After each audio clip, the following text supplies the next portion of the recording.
Ok, génial. Avant de commencer, je vais directement passer la parole à une camarade de l'UPB. Je l'ai pas faite. Euh...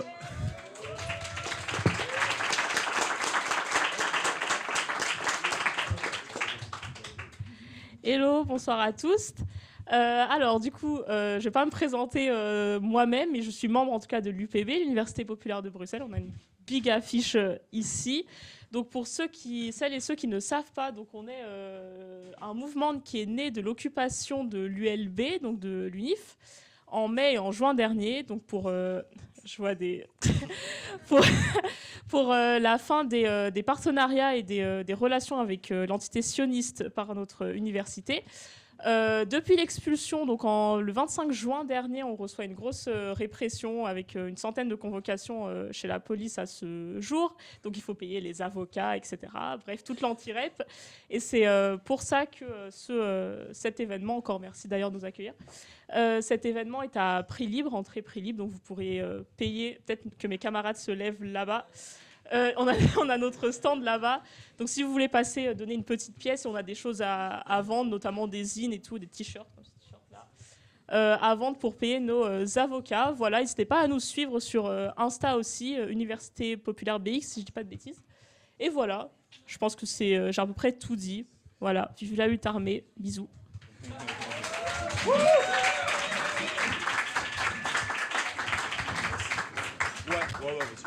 Mais en plus, je les connais là-bas, les camarades de là-bas. Et il y a un gars, il m'avait dit que j'avais une mauvaise mâchoire. Là-bas. Et que je devais me faire opérer. Il m'écoute pas là, je te vois toi. Nice. Bonjour, donc je vous ai déjà dit bonjour. Je vais introduire la soirée et puis on va discuter avec Wissam. Parfois, pour qu'un contenu soit reçu, il faut se concentrer sur le geste qu'on exécute et la façon de l'exécuter plus que sur le contenu lui-même. Moi, je suis du monde de la restauration. Vous êtes dans un café, donc c'est pas un hasard. Et quand on nous apprend à tenir un plateau dans la restauration, on nous dit de ne pas regarder le plateau, mais de regarder devant soi. Et c'est contre-intuitif, évidemment. Le truc tient droit quand on ne le regarde pas. Et il y a peut-être un peu pareil dans le militantisme. Certaines organisations politiques semblent fonctionner sur le principe... Pardon, excusez-moi. Vous m'entendez bien, en fait? Oui, ça va, d'accord. Je vais être comme ça. Certaines organisations politiques semblent fonctionner sur le principe que le problème des personnes opprimées par le capitalisme, par l'impérialisme, par le patriarcat est un problème intellectuel. Les gens opprimés ne seraient pas assez au courant de ce que le système leur fait de mal et il suffirait de leur dire ou de les convaincre. Mais il y a une autre manière de penser le problème. Ce serait un problème d'adhésion, d'appartenance, d'affect. Et du coup, la manière de faire opérer le problème compterait autant que le problème lui-même. Et ça, c'est très précisément ce qu'on explore ici à Coda, donc le café où vous êtes présentement. C'est l'intersection entre les affects et les questions politiques. Et ce qui est génial, quand on se concentre autant sur la manière que sur le contenu, c'est qu'on permet aux différents types de personnes de rester elles-mêmes, de rester différentes. On produit des mots en commun, des running gags, des moments plus tristes aussi. Et tout ça, ça produit des cultures communes. Et à l'UPB, je me rappelle, mais on va me rappeler le détail de la chose. En termes de champ lexical commun développé, il y avait cette expression, alors je ne l'ai plus exactement, c'était les Gaulois antifa solides, c'est ça? Ok, mais il y avait un truc avec les Gaulois, non? Et donc ça désignait les bobos blancs comme moi. Et évidemment, il y avait un peu de foutage de gueule, mais c'est une expression qui, en marquant la différence, marque aussi la communauté. Comme quand on se fout de la gueule, mais avec affection. Et ça, j'ai l'impression que c'est un peu comme dans un stream. Marquer la communauté en marquant la différence, on va revenir là-dessus, ou bien cette proposition d'Ouria Boutelja quand elle propose le « ensemble mais à côté ». On reviendra peut-être là-dessus. Voilà, donc bonjour à tous et à toutes. Bonjour Wissam. Bonjour. Est-ce que, pour commencer, tu veux te présenter un peu, toi, ton parcours peut-être militant académique, qui est peut-être moins connu, je ne sais pas. Ouais, déjà, merci beaucoup d'être venus aussi nombreux. Ça fait vraiment bizarre. On se sent important quand même, on se dit... Donc vous êtes venus pour m'écouter, c'est ça?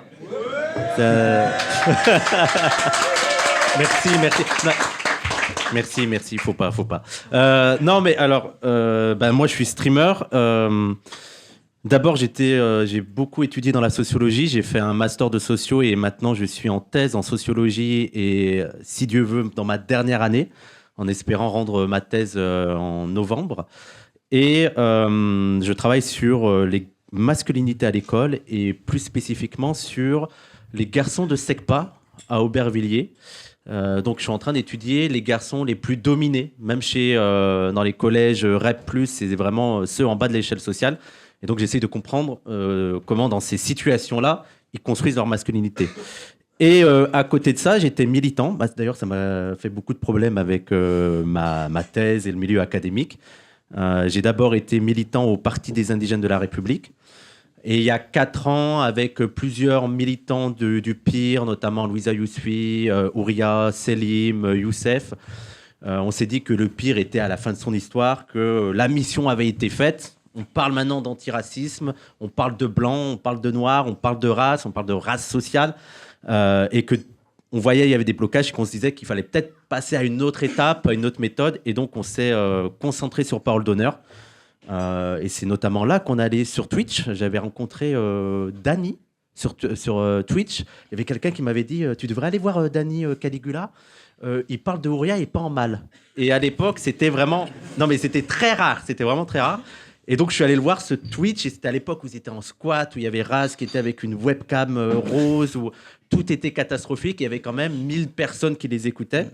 Et on s'est dit, putain, mais il y a quand même quelque chose à faire là-dedans. Surtout que nous, on avait des problèmes techniques et tout là-dessus.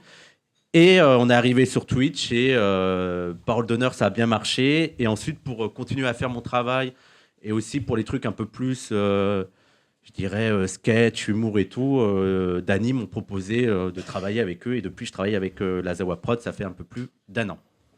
Nice, merci. Il y a une question que je voulais poser peut-être un peu plus tard, mais vu que tu en as parlé, ça me... En fait, moi, c'est une question que je me pose, c'est que la transition du PIR vers PDH, c'est aussi une stratégie culturelle de se dire, en fait, on reste un parti, mais on est aussi des influenceurs politiques ou des gens qui, en tout cas, sont exposés dans un média, quoi. En fait, et c'est ça qui me fascine un peu chez Ouria, c'est qu'elle a une force stratégique, et c'est-à-dire qu'on analyse une situation et on voit qu'on est bloqué. Et notamment, il faut savoir qu'à cette époque, le PIR, c'était il y a 4 ans, on était mal vu, même dans l'antiracisme politique. Et pour organiser des événements politiques antiracistes, il y avait une condition qui était donnée même par d'autres organisations antiracistes, c'était de dire on vient s'il n'y a pas le PIR. Et donc on s'est dit, bon, politiquement maintenant c'est un peu compliqué. Et puis, mine de rien, en fait, on était interdit de ces espaces, mais en même temps, ces espaces prenaient de plus en plus de place dans le champ politique et mettaient en avant les violences policières. On voyait que c'était le succès du collectif Adama. Donc ça servait à rien non plus d'entrer en guerre ou d'entrer. Et on s'est dit qu'on avait plus d'intérêt peut-être à aller sur la bataille idéologique, la bataille des idées et notamment la bataille culturelle, du média, d'occuper l'espace. Et la grande avancée de Twitch, c'est que, putain, on a le temps. C'est-à-dire que il y a des streams de 5 heures. Et nous, ce qui nous manquait, c'était que Ouria, quand on la voyait à la télé, c'était une fois tous les 3 ans, sur une émission où elle était toute seule contre tous. Elle avait 20 minutes pour s'expliquer, donc elle était vénère, elle était vraiment le regard fermé, elle faisait méchante. Et en plus, elle devait parler de race à des gens qui ne comprennent pas l'idée, alors qu'il faudrait minimum 1 ou 2 heures. Mais je pense qu'on a tous fait cette expérience-là, de parler de race à quelqu'un qui... Ah, on peut pas, c'est du racisme et tout. Et Twitch, ça a été un espace de liberté. Et en plus, mais un truc tout bête, et ça fait partie du sujet, y a des militants qui nous aimaient pas, et qui d'un coup ont aimé Ouria, et l'argument qu'ils m'ont donné, c'est « Ah, mais je savais pas qu'elle rigolait ». Non, mais c'est un truc... Non, mais vraiment, eux, ils ont... Donc... Mais je pense que ça joue l'image. Ouais, et de nous voir pendant 3 heures avec Samir, avec Ouria, avec Youssef, rigoler et tout, bah, ça joue sur l'attitude, et les gens se disent « Mais en fait, c'est pas des dangereux méchants, haineux ». Et juste voir le rire de Ouria, bah, les gens sont un peu plus ouverts à aussi écouter, et d'avoir le temps aussi d'exposer son propos. Bah ouais, bien sûr, je repense à cette vidéo que tu avais passée en stream, je pense, où c'était... où Samir échappe à la police en rentrant dans un magasin ou un truc comme ça. Enfin, ça crée des personnages où il y a une représentation affective. Enfin, on appelle ça le parasocial en vrai. Hein. C'est un nom. Mais après, il y a des personnages extraordinaires. Ou ce genre de truc, quoi. Mais est-ce que Samir, c'est pas un personnage extraordinaire? Je suis désolé, Samir. Mais en plus, moi, ce que je trouve incroyable chez Samir, c'est qu'il est comme ça en vrai. et t'as juste envie de le câliner. Mais même Youssef Boussouma, c'est pas un personnage, Youssef Boussouma, ça sort pas de... C'est incroyable. Et bah, je pense que oui, il y a un côté parasocial, mais qui est pas non plus négatif. C'est-à-dire que Youssef, c'est un peu devenu un peu notre tonton à tous, quoi. Parfois, qui dit des conneries. Ah putain, tu saoules, mais en même temps, on a envie de l'écouter, quoi. On a envie de se mettre dans un plaid au chaud et d'écouter Youssef nous parler de la Palestine. Bon, alors maintenant, je vous propose qu'on passe dans le vrai dur, en fait, parce que jusqu'à maintenant, on n'y était pas vraiment. Moi, il y a une question que je me pose, qui est la question titre de l'événement aujourd'hui. Moi, je viens du monde de la philo, donc je ne peux pas répondre à cette question, parce que dans le monde de la philo, les gens sont très drôles. Et les sociologues sont-ils marrants, Wissam? Bah non. Oh, voilà. Non. Merci. Bonne soirée à tous. Au revoir. Non, ils sont. Mais... Après, je pense que le problème, déjà, c'est pas leur fonction d'essayer d'être marrant. On pourrait parler de l'idée d'être plus accessible, mais c'est quand même dur de faire rire quand on voit les enquêtes de sociologie. C'est difficile. Donc, je pense que déjà, leur fonction, c'est pas de faire rire aux sociologues. Et il y a un autre problème, c'est que je pense que pour eux, ça serait se discréditer d'être drôle. Moi, je sais que je rencontre un problème avec le milieu académique en ce moment, c'est que je suis un peu exposé. Et en plus, je suis un peu exposé en étant déguisé en Eddie Mitchell, tu vois. Donc ça fait... Déjà, il y a un peu... Je pense qu'il y a un peu un somme chez eux du fait que j'ai pas encore truqué de travaux et je suis invité pour parler de sociologie. Alors que tu as des gens, ils font de la sociologie depuis 30 ans, ils sont pas invités parce que personne n'a lu... Et je suis pas en train de les critiquer. Hein. Je dis que, ouais, il y a des gens, ils ont travaillé, ils ont fait des études, ils ont fait des travaux, ils ont fait des recherches de plusieurs années, des trucs super intéressants. Et ils sont jamais invités à parler, à donner leur avis, en plus parfois sur des sujets qui les concernent. Donc je pense qu'il y a un peu un côté somme sur ça et un peu un côté, bon, tu fais le malin, là, ça va être le monde académique, tu vas voir ce que c'est. Et je pense que même entre eux, il y a le problème de si t'es drôle, t'es pas sérieux. Mais ça, c'est le problème du monde intellectuel. Et en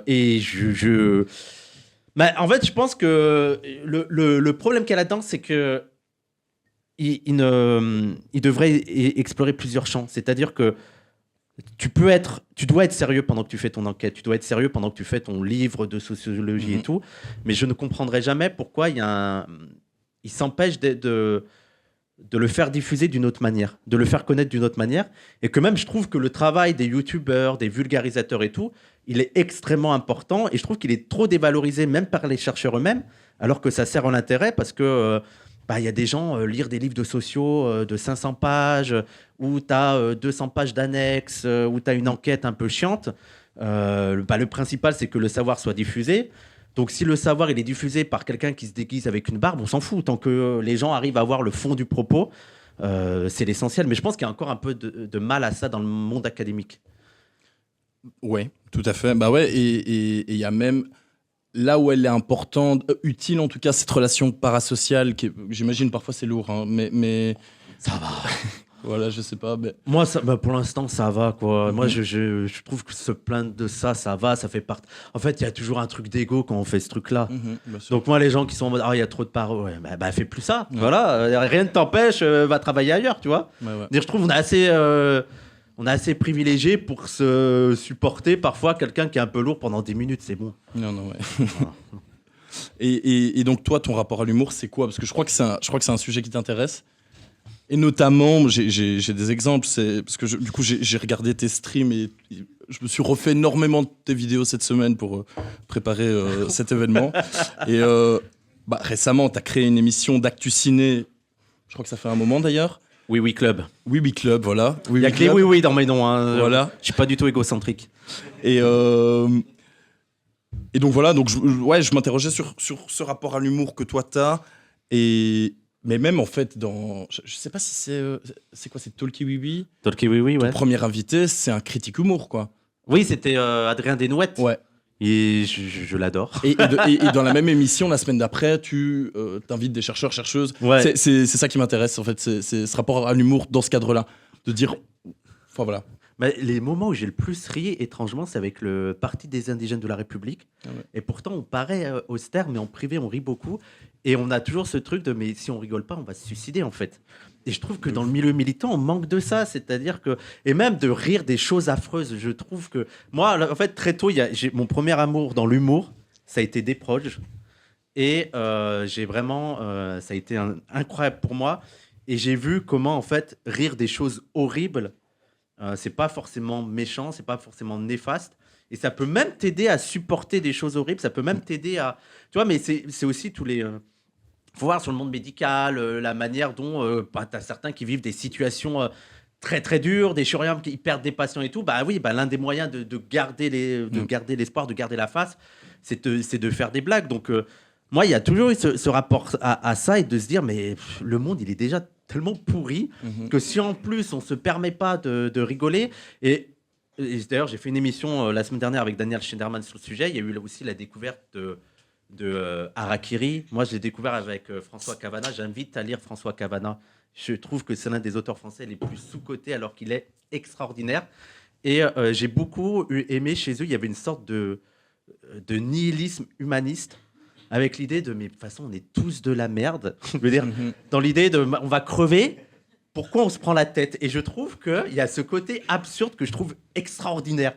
Là, je sais pas, il y a une absurdité dans la vie que je trouve ça très drôle. C'est quand tu te reposes 5 minutes, tu dis on va tous mourir, on se fait de la guerre pour des trucs alors que ça pourrait être si simple.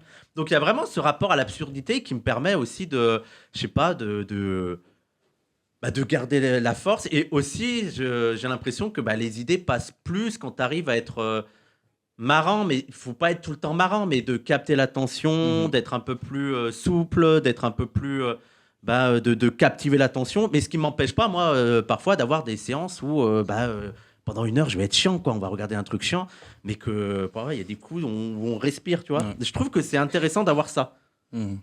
Et avant de passer à la suite, justement, moi, sur cette émission sur le Oui Oui Club, tu places où la politique à cet endroit-là? Est-ce qu'il n'y en a pas du tout? Parce que c'est dans le Oui Oui Club, c'est un terrain fermé, le terrain des youtubeurs ciné, c'est un truc très apolitique, tu vois.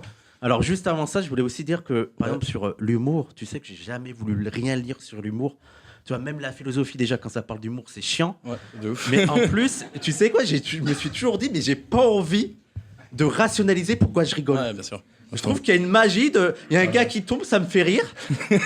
J'ai pas envie d'expliquer pourquoi, juste ça me fait rire. Tu vois, je trouve que si tu vas trop dans la philosophie d'expliquer, j'ai l'impression que tu vas perdre la magie du rire et que j'ai envie de garder cette magie-là et de dire ouais, je suis un peu con, parfois je suis teubé, parfois ça me fait marrer des trucs. Donc voilà, moi j'ai jamais voulu mener une réflexion vraiment sur le rire et sur les Oui Oui Club. Je suis pas du tout cinéphile dans le sens où je ne pourrais pas vous expliquer l'analyse d'un film. Je pourrais pas tous les trucs, que ce soit technique, que ce soit la profondeur. Mais j'aime trop écouter les gens parler de films et j'aime trop les voir se battre en parlant de films. C'est ça qui m'amuse.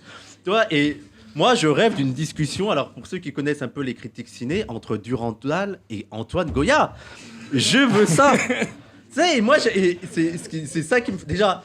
L'idée de se battre pour un film, c'est incroyable. Mais tu sens qu'en fait, c'est ça que je trouve intéressant, c'est qu'on regarde le même film et selon notre subjectivité, selon ce qu'on a vécu, ça va être soit la pire merde de tous les temps, soit un chef-d'œuvre. Ouais. Donc c'est ça que j'aime dans cette rencontre. Et je cherche pas. En fait, il y a le truc il n'y a pas de vérité. Il n'y a pas de propos qui est totalement juste. Mais cette confrontation-là et de voir ce qu'il y a derrière, et aussi, ça permet. Mais c'est ça aussi la magie de l'art, parce que voilà, c'est les débats qu'on a en ce moment. Ouais, c'est pas une science, nanana. Mais à travers l'art, tu peux exprimer plein de choses. Et même aussi, ce que je trouve intéressant, c'est que on a beaucoup insisté sur ce que veut dire le réalisateur quand il fait ce film, le peintre quand il fait cette peinture. Et ce que je trouve intéressant, c'est beaucoup dans les cultural studies qui montrent que mais il n'y a pas seulement ce qu'a voulu dire le réalisateur qui est intéressant à analyser, c'est aussi la réception du public.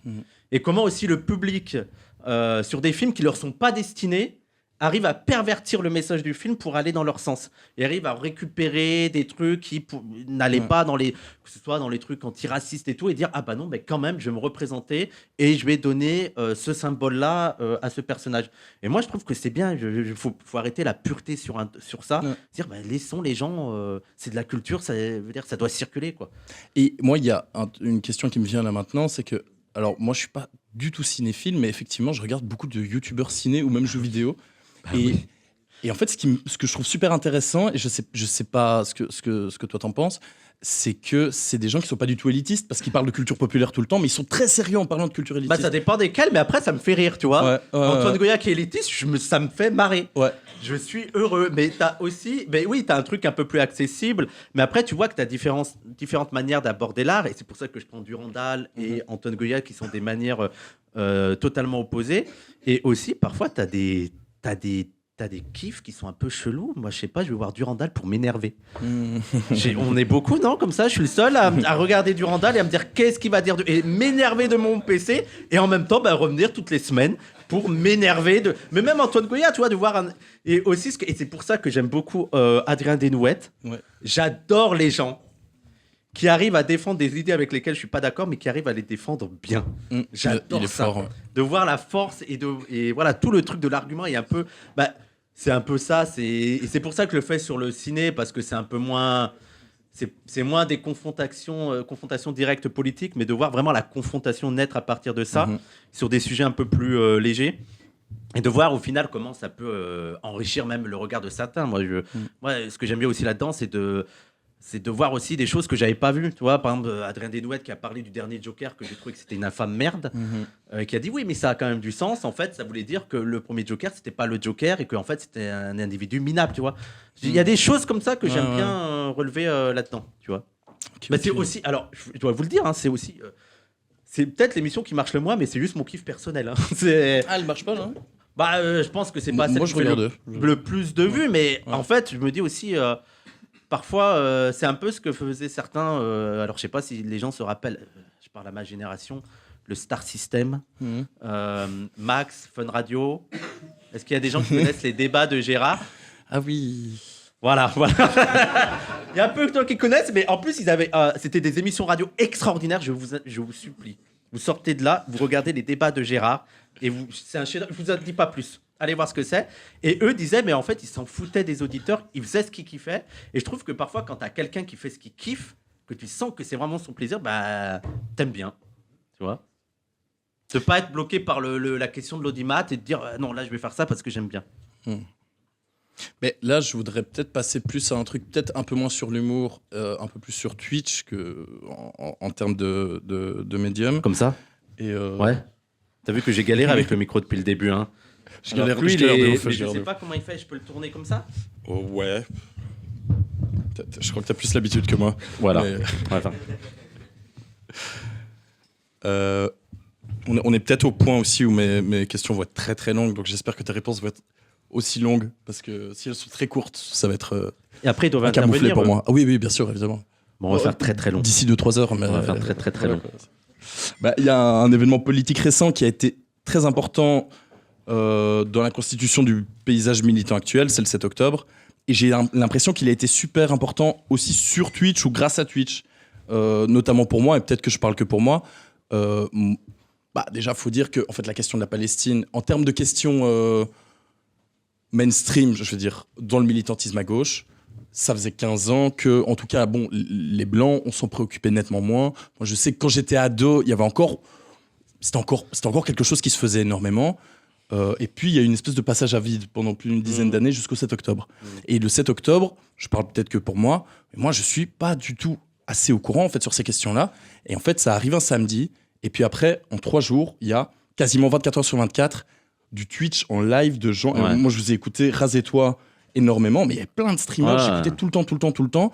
Et en fait, à ce moment-là, les youtubeurs, ils doivent écrire, produire, monter. Ils sont beaucoup trop lents par rapport à une actualité qui est hyper rapide. Et vous êtes super important à ce moment-là. L'avantage alors, juste une petite parenthèse pour faire le lien avec l'humour et tout. Vas-y. C'est difficile de rire de ce qui se passe, mais je voudrais dire que dans la France, qui est pseudo l'esprit Charlie, ça aurait été de rire notamment du 7 octobre, tu vois. Je veux dire, tu prenais le harakiri de l'époque. D'ailleurs, moi, j'ai enlevé ma VOD de Daniel Schneiderman parce que j'ai mis en live la photo d'un bébé à poil pendu à un arbre, qui était en fait une de harakiri. Ouais, donc c'est vraiment le côté hardcore total. Ouais. Tu vois, et donc c'est là où tu vois, en fait, c'est ça qui m'énerve et qui énerve les fans de Charlie Hebdo et de harakiri et tout, c'est que ceux qui s'en revendiquent sont les pires et sont vraiment à l'exact opposé de ça.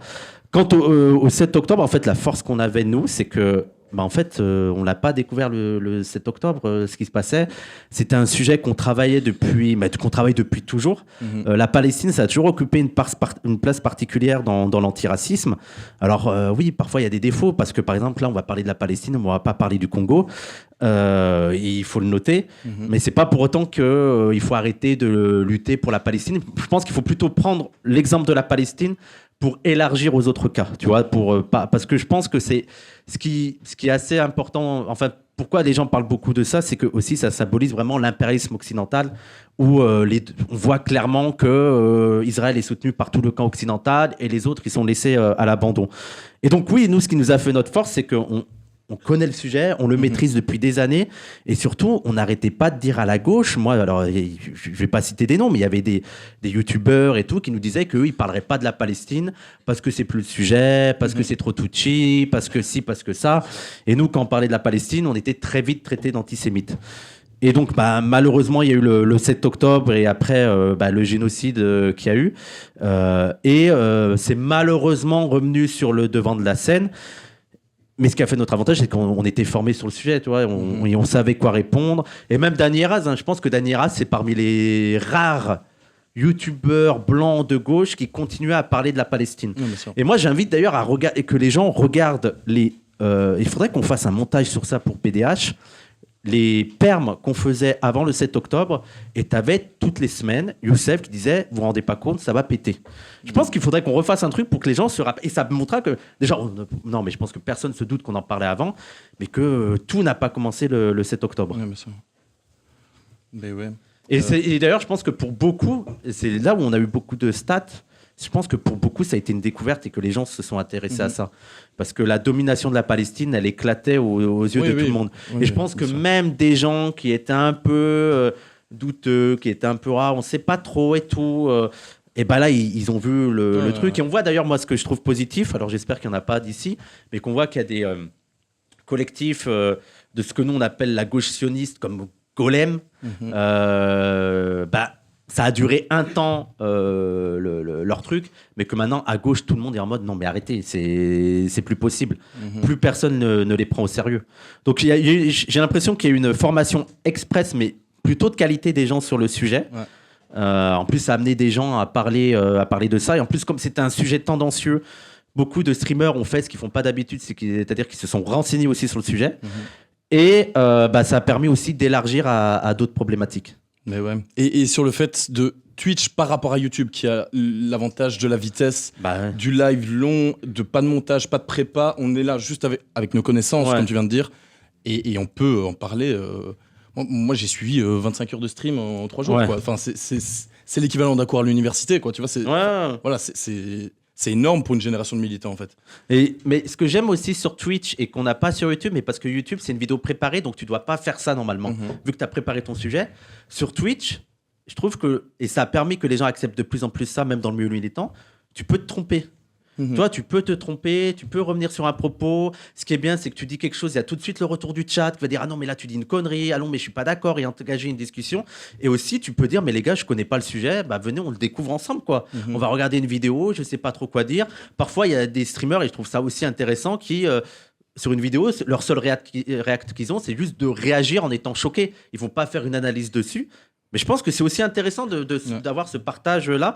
Et Twitch, ça a ramené un truc qui n'existait plus, c'est de regarder la télé ensemble. De regarder la télé ensemble et de la commenter ensemble, de pouvoir échanger, de pouvoir dire « Ah, ça, c'est de la merde. Ah, ça, c'est... » Je pense que ça a beaucoup manqué aux gens. Mais après, ça fait pas tout. Et c'est d'ailleurs aussi pour ça qu'on fait des Awa Show, qu'on aime bien les rencontres. Il faut aussi parfois qu'on se voit en vrai, quoi. C'est pas seulement sur Internet. Bon, pas trop pour certains. Et notamment, on a diffusé ici le dernier Zawa Show. Ah ouais. Et il y a quelques personnes qui sont ici avec qui on l'a Ruffin regardé. Et tout. Et on a regardé Ruffin comme un match de foot, quoi, tu vois. Ah ouais. C'était génial. C'était génial. On était 4-5, hein, vraiment, il n'y a pas grand monde. Mais c'était pas un événement que t'as fait, t'as juste dit... Ah si, mais j'ai décidé ça 3-4 jours avant, on l'avait jamais fait. Voilà, mais l'ambiance, c'était super cool. Enfin, je sais pas ce qu'en pensent les personnes qui étaient là, mais moi, j'ai adoré l'ambiance. Il y en a qui sont venus aux Awa Show Une personne. Voilà. Mais... Ah oui, oui. Ah oui, toi, t'es venu à Lyon. Faut nous inviter en Belgique, hein. Ouais. Super. Maintenant, j'ai envie de revenir sur cette question du ensemble, mais à côté, en lien avec Twitch. Alors, je sais qu'Ouria Boutelja, elle dit pas tout à fait ça dans ce sens-là. Et je vais reprendre mon cas personnel. C'est que moi, je sais qu'avant d'être politisé, j'étais un travailleur de la restauration. Donc, c'est un lieu d'aliénation assez connu. Et quand je me suis politisé, avec YouTube, j'ai voulu bannir plein d'éléments de moi les plus vulgaires pour devenir le cliché de l'intello de gauche. Et il y avait une DA de cet intello de gauche qui parle bien. Et ensuite, il y a une espèce d'évolution esthétique. Alors peut-être que c'est que moi. Danny Doxa. De ouf, mais de ouf. mais on a l'exemple tous les 2 soirs. Mais ouais, complètement. Et moi, Twitch, ça m'a fait me réconcilier avec le fait de me dire, ok, on peut être des intellos de gauche, mais on peut avoir des bas instincts, comme disent les bourgeois. Le côté prolo, le côté foutage de gueule, le côté... arrêtez de nier, en fait, moi, cette partie-là que j'avais de moi. C'est une phrase qui n'a aucun sens, mais pas de souci. Voilà. Donc ça, c'est pas une question, mais donc... Mais je peux réagir. Vas-y. Je suis d'accord. Non, mais moi, tu sais que même ce côté un peu golemont, entre guillemets, parce que je sais que certains n'aiment pas l'usage de ce terme, mais ce côté un peu bête, moi, déjà, je l'aime bien parce que je trouve que, pour moi, on en parlait avec Raz la dernière fois et on était en réunion et c'était le bordel et tout. Alors, c'est peut-être un flex de notre part, hein, mais moi, je suis persuadé qu'on fait partie des héritages de Harakiri, autant sur la liberté de ton que sur l'organisation et aussi sur le profil différent qu'il y avait. Tu regardes Eliès, Cassandre, Moufette, Dany, moi, et même, tu peux élargir et tout. Donc, il y a vraiment ça. Mais même, de mon côté, il y a un flex un peu sur ça en mode, je peux être le plus gros golemont. Je peux te faire un sketch de 2 minutes sur un truc débile. Et en même temps, s'il faut affronter quelqu'un sur le champ intellectuel, je peux être là, tu vois. Moi, j'aime beaucoup ce flex-là. Et j'aime beaucoup que les droitards me traitent de golemon. Et qu'après, je suis en mode, vas-y. Tu veux faire l'intello, on va aller sur le champ théorique. À fond. Et sur cette histoire de ensemble et à côté, parce que du coup, j'ai pas du tout fait le lien, c'est que je me dis, avec ce bouleversement, c'est pas un bouleversement, c'est cette évolution esthétique de la DA du gauchiste, il y a un truc où peut-être parce qu'on a un champ lexical en commun, parce qu'on se marre des mêmes choses, j'ai l'impression que sur les mêmes streams, en regardant les mêmes personnes, moi qui viens plutôt des questions de classe, d'autres personnes qui viennent des questions de genre, féministes ou antiracistes, peuvent beaucoup plus faire analogie, beaucoup plus facilement autour d'un stream. Est-ce que le ensemble met à côté, ça te... Voilà, ou peut-être c'est moi. Ouais, sur les streams, tu veux dire qu'on vient des univers différents, les streams permettent de se rencontrer pendant un temps. Plutôt qu'en faisant les intellos, en disant non mais tel livre, machin et tout, parce qu'on le fait encore. Hein, mais... c'est ce que j'ai essayé de faire un petit peu avec les Talkie Oui, même si ça reste un petit peu intello, mais de faire le côté un peu plus discussion. Ouais. Et aussi, c'est pour ça que je le mets toujours face au tweet, au chat, pour qu'il y ait aussi l'interface avec le chat. Mais oui, c'est vraiment des moments où on peut se rencontrer, on peut être un peu plus léger. Et on peut aussi... en fait, moi, ce qui m'énerve dans le milieu militant, c'est de croire qu'on a des réponses à tout. Et que quand on se pose une question, à la fin du truc, on doit forcément avoir trouvé la solution et les pistes. Et de juste dire, voilà, parfois, il y a des contradictions à laquelle on ne sait pas répondre totalement, mais qu'on se dit, écoutez, parce que ça avait été beaucoup de clash, que ce soit entre... l'antiracisme et le féminisme, le LGBT, la question de l'islamophobie et tout. Et de se dire, oui, là, c'est imparfait, là, il y a des contradictions.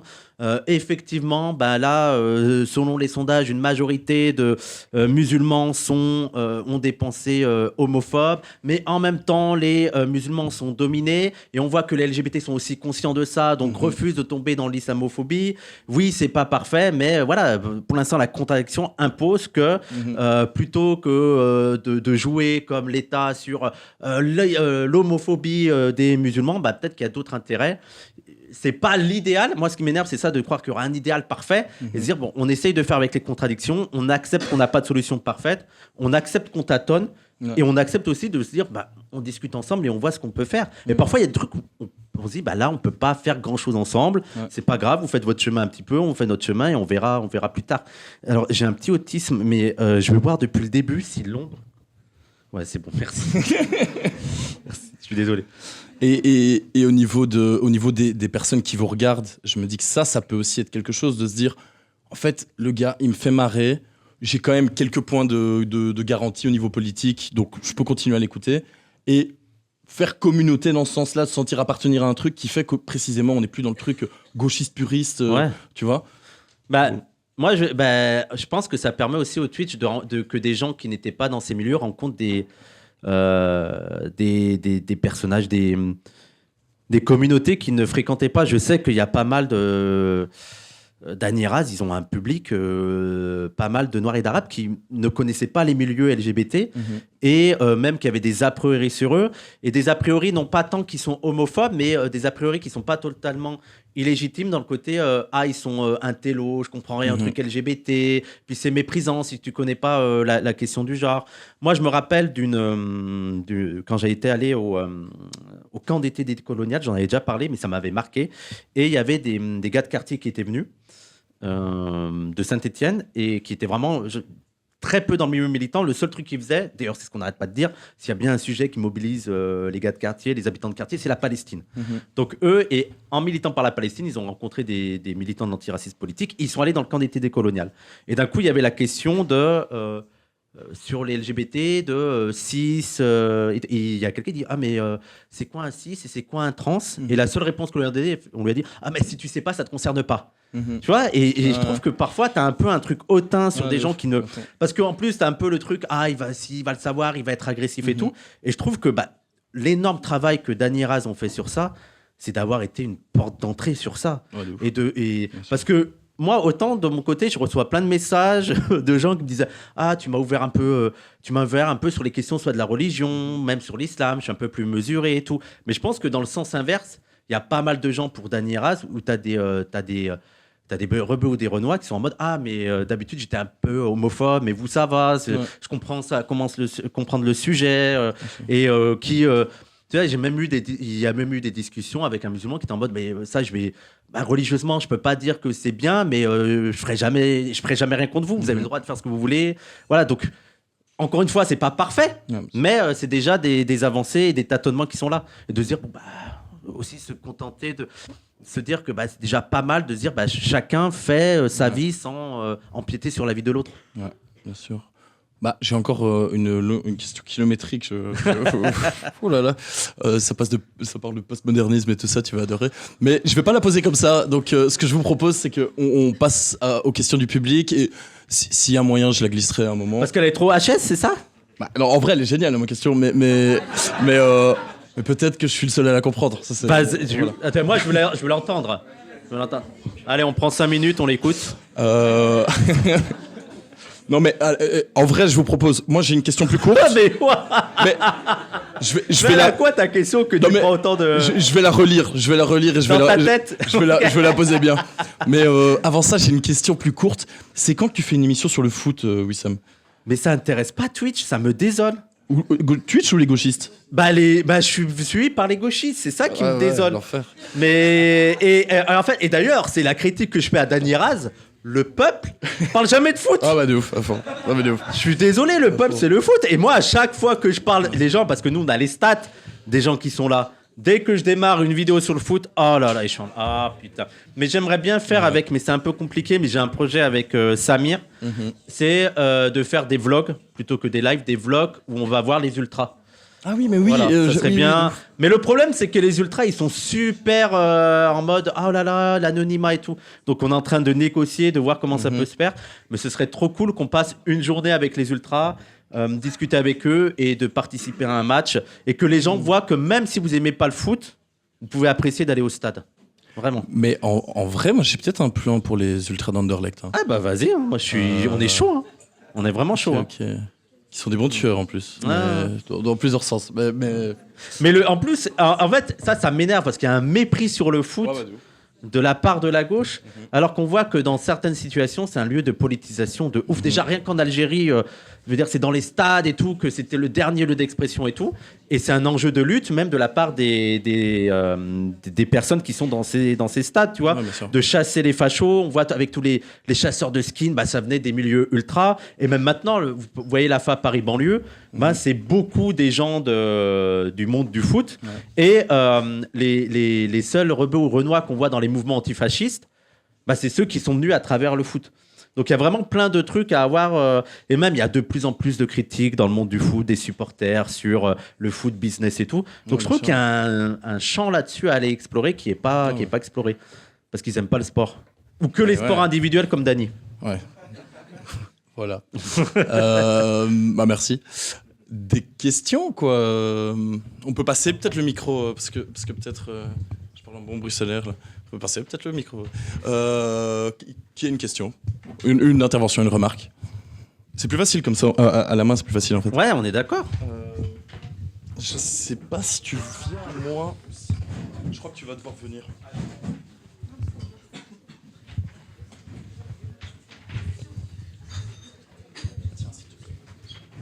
Salut déjà.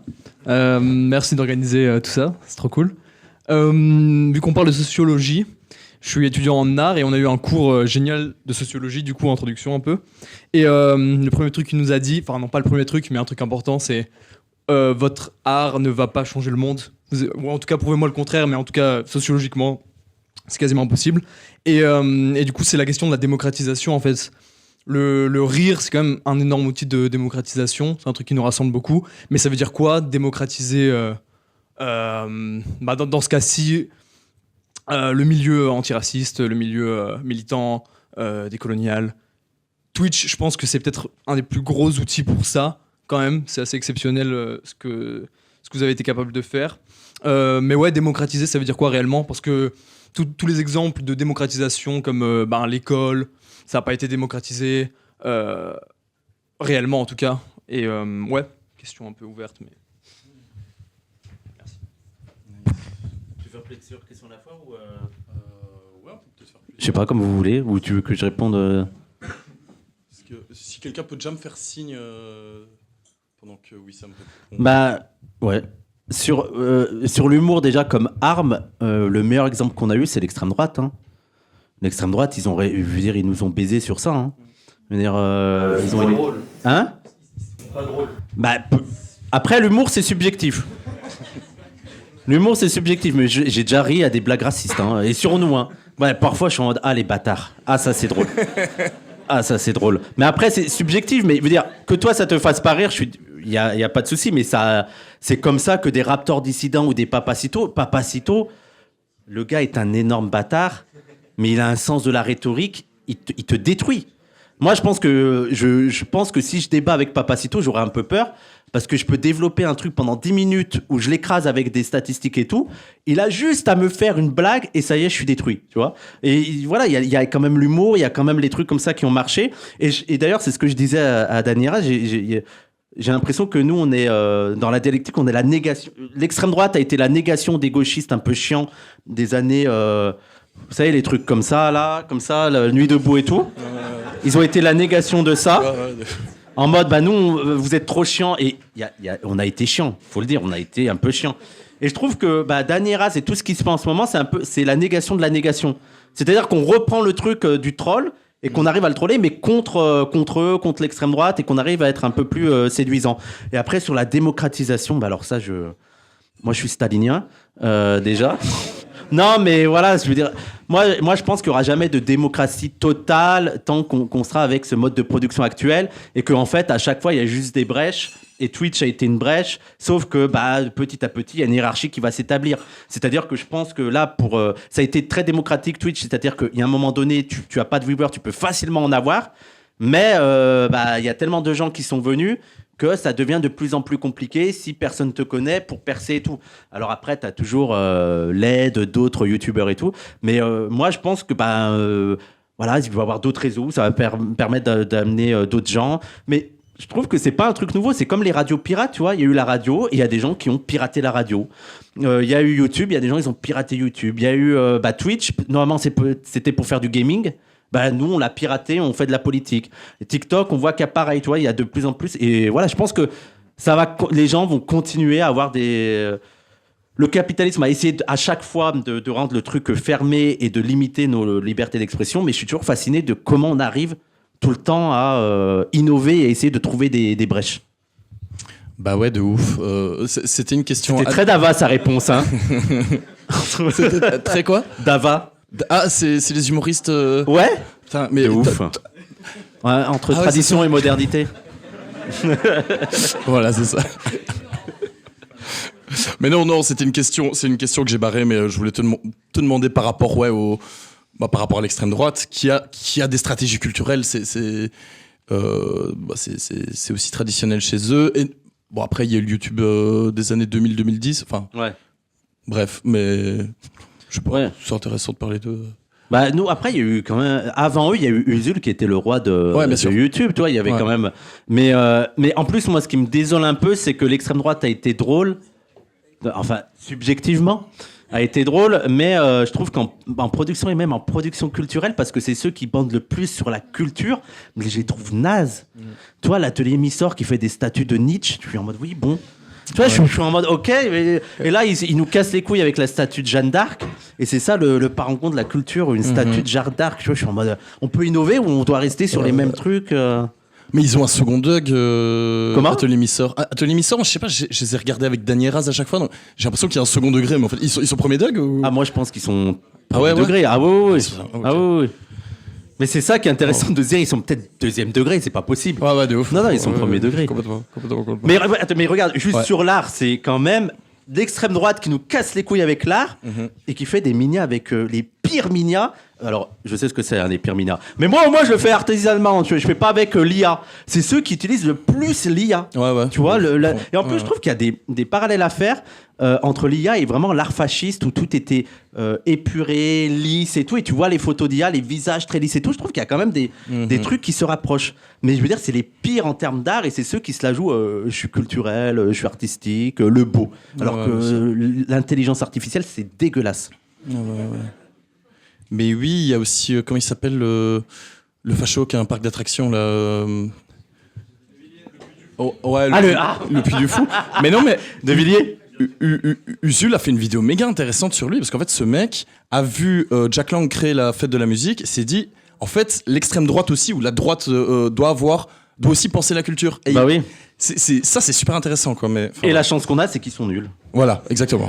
Ils vont appeler le film d'extrême droite là qui devait faire Papacito et tout. Heureusement qu'il y a eu Antoine Goya sur ça, hein, mais non. Malheureusement, il y a eu Antoine Goya, donc ils ont abandonné le projet. Ouais, tu peux essayer de là si tu veux. Bonjour. Bonjour. Ah, c'est chiant. Non, mais vas-y.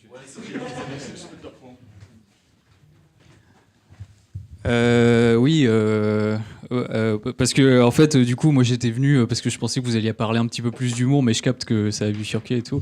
Mais du coup, en fait, je me souviens qu'au début, quand tu étais intégré dans l'équipe de Dany Eraz, ils avaient mis en avant que parce qu'il est drôle. Et du coup, j'avoue, je me souviens, j'ai fait partie des gens qui se disaient allô, ça parle de politique, ils vont pas le mettre lui. Et en fait, c'est vrai que c'est hyper efficace, notamment quand vous parlez de sujets hyper graves et tout, surtout de sujets décoloniaux et tout, pas forcément le faire genre à chaque fois avec l'humour, mais en tout cas avec de la bonne humeur quoi et tout. Rima Hassan aussi, c'est ça qui fait hyper du bien et tout. Mais du coup, en fait, ça me fait me dire, il y avait un moment où justement tu étais avec Desnouettes et je crois vous parliez d'un truc de Michel Leb. Et entre parenthèses, vous m'avez réconcilié avec Mustapha El Atrassi aussi. Du coup, vraiment, j'étais là à me dire ah ouais, il réfléchit. Il est hyper marrant. Ouais. Bref, et du coup, en fait, à un moment, vous parliez de Michel Leb et en fait, tu disais c'est raciste ce qu'il fait. Et lui, il était en mode bah non, mais je comprends pas et tout machin. Et Michel Leb, il est sur Michel Leb. Bah oui, de ouf. Ah ouais, mais enfin, je suis pas sûr. C'était un truc gros. C'était un gros truc. Où t'étais là en mode, mais en vrai, si c'est raciste et tout. Et en fait, il captait pas. Ouais. Et t'as fait ce truc de dire, mais alors, qu'est-ce qui pour toi est raciste, tu vois? Et genre, il arrivait pas, il cherchait un peu et tout. Et c'était hyper intéressant. Et du coup, t'as fait ce truc de, ah ok, on est d'accord sur un désaccord et tout. Ouais. Et genre, dans les commentaires de la vidéo, je me souviens plus, c'était le truc où il bandait beaucoup sur Jim Carrey, Christian Clavier et tout, machin. Il a écrit un excellent livre sur Jim Carrey. Bah oui, je sais bien. Et du coup, voilà, c'était pour savoir un peu, parce que évidemment, tu dois rencontrer des gens où l'humour est, tu vois, pas pareil, tu vois. Ou alors les gens rigolent et tu te dis, ouah, je comprends, tu prends du plaisir et tout, mais moi, ça me met mal que tu rigoles de ça, tu vois. Ouais. Et savoir comment tu gères, en fait, ça, politiquement, quoi, on va dire. Genre, voilà. Je suis très tolérant. Non, mais après, c'est. Moi, par exemple, Adrien Desnouettes, je le connais, je connais son travail et tout. Donc, moi, j'arrive à comprendre que certaines fois, il n'a pas le même regard que nous. Je sais qu'on a aussi beaucoup discuté sur Charlie Hebdo. Je comprends que... et il y a aussi le rire bête, c'est l'extrait qu'il y a eu avec Luz, je sais pas si Luz et Schneiderman, je sais pas si vous avez vu cet extrait, je l'avais montré, c'est en gros, Schneiderman sur Image avait invité Luz qui était dessinateur de Charlie Hebdo, et Schneiderman lui avait montré l'image d'une une, où c'était la une de Boko Haram, je sais pas si vous vous rappelez, où on voit 3 femmes voilées, noires, enceintes, Boko Haram les alloque. Et Luz rigole d'emblée, il est mort de rire. Et après, Schneiderman lui dit d'expliquer le dessin.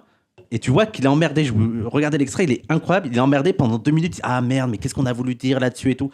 Donc je pense que parfois il y a un rire, et on l'a tous, parfois il y a un rire qui est bête. Tu vois, le premier truc, tu t'éclates de rire. Et lui, il avait dit, ah mais c'est les gueules qui m'ont fait rire et tout. Et après, ils ont réfléchi sur ça. Il a dit, ah oui, c'est vrai qu'il y a un petit côté... Donc moi, je pense qu'il faut aussi accepter que parfois il y a un rire méchant. Parfois, tu peux avoir un premier réflexe de rire méchant, de rire...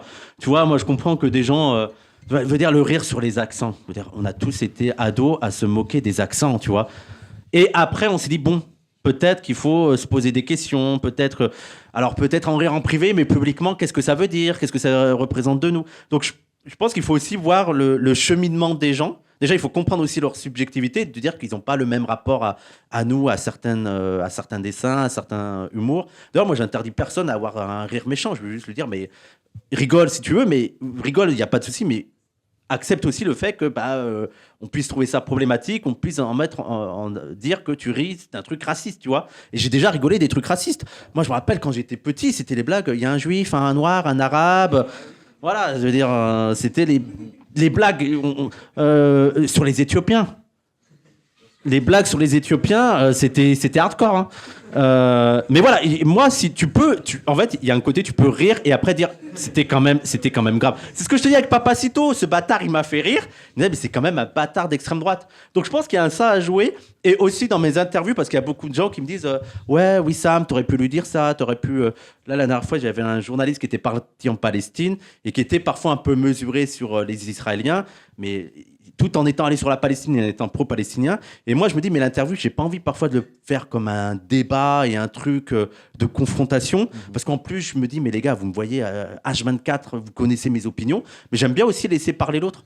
Tu vois, et j'aime bien essayer aussi de comprendre ce que lui a vu et de les laisser développer sur ça. Tu vois, c'est ça que je trouve intéressant, de comprendre quel rapport il a, et surtout un gars comme Denouette, qui nous aime bien, qui est déjà venu sur PDH, qui est plutôt antiraciste, qui a d'ailleurs été interrogé pour les 10 ans de Charlie Hebdo et qui a été très bien, de voir comment lui, parfois, sur des trucs comme ça, il ne voit pas. Je trouve que c'est intéressant aussi de voir comment des personnes qui sont plutôt favorables à nous ont parfois un aveuglement, entre guillemets, sur certains sujets. Moi, ça me fascine, hein, c'est ça.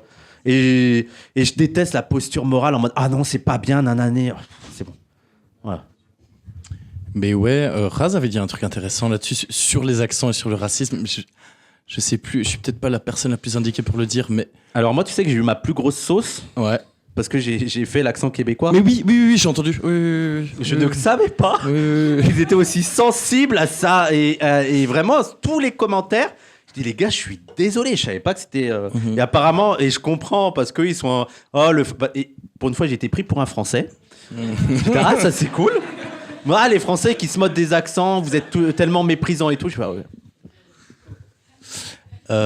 Quelqu'un a une question?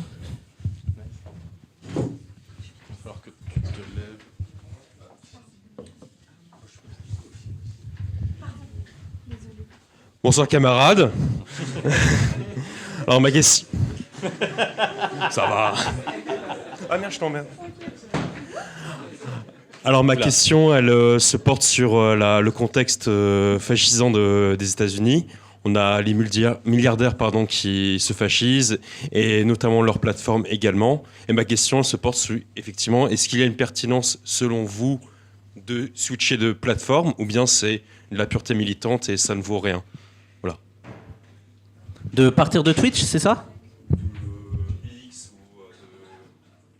ou de Meta. Ouais.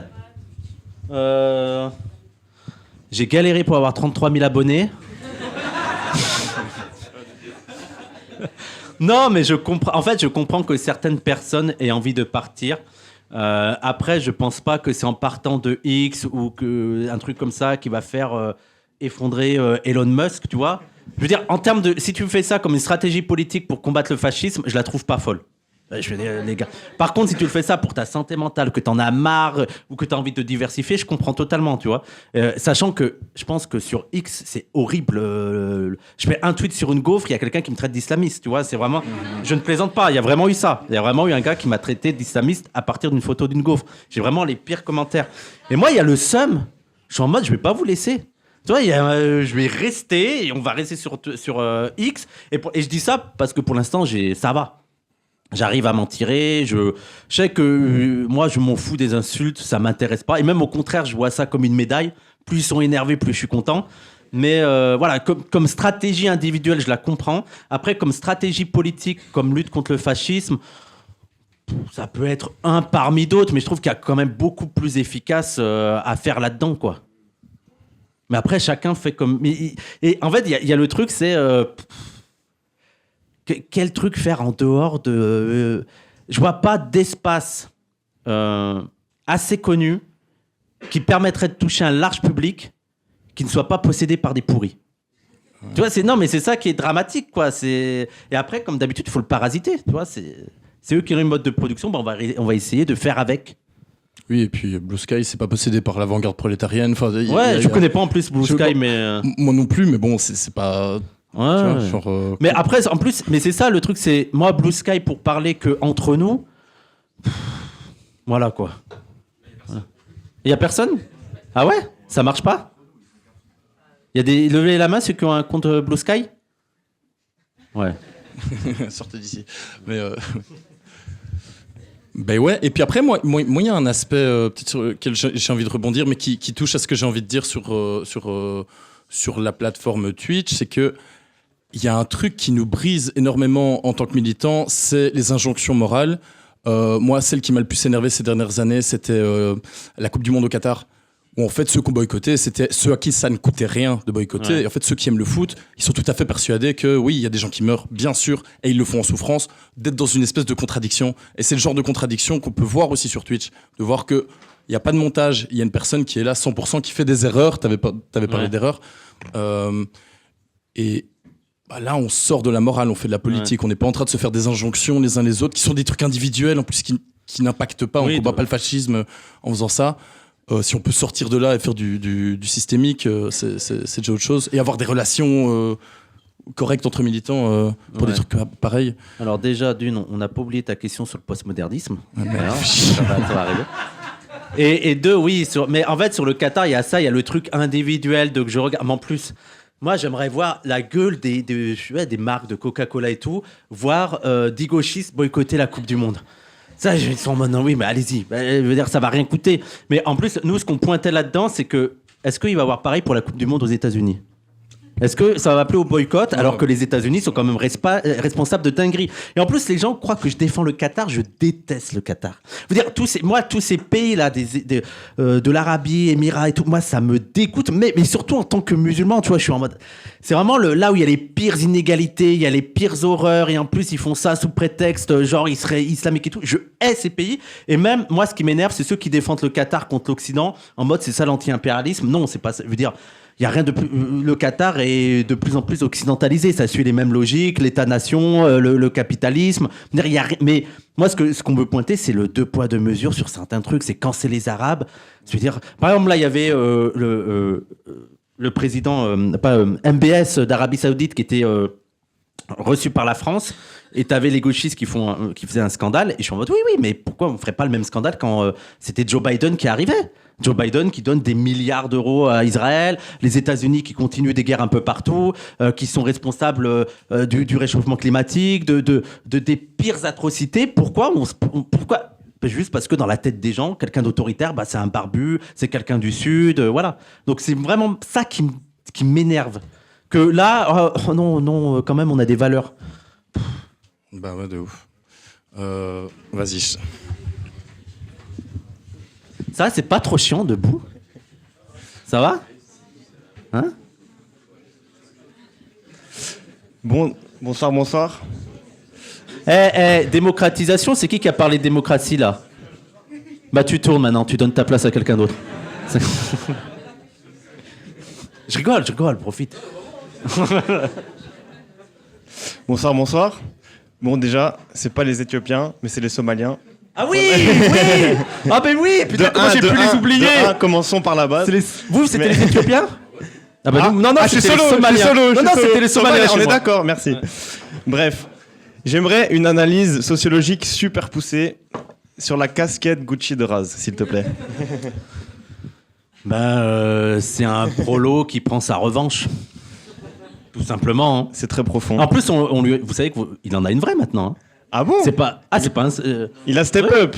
Putain. Ouais, il y a eu une ascension sociale et c'est fait pour flexer. Mais c'est très les classes. Veut dire le cliché de ça, c'est les rappeurs qui viennent avec des grosses, des grosses montres, des gros bijoux et tout. T'as envie de. Alors qu'en vrai, c'est tellement kitsch pour les vrais riches d'afficher sa richesse comme ça. Mais nous, dès qu'on a un peu d'argent, on veut le clinquer dans du truc, montrer sa réussite, tu vois. Et aussi, je pense qu'il a envie aussi d'emmerder les gauchistes. Hein. C'est son côté un peu troll. Hein. J'ai capté. Merci beaucoup. Merci.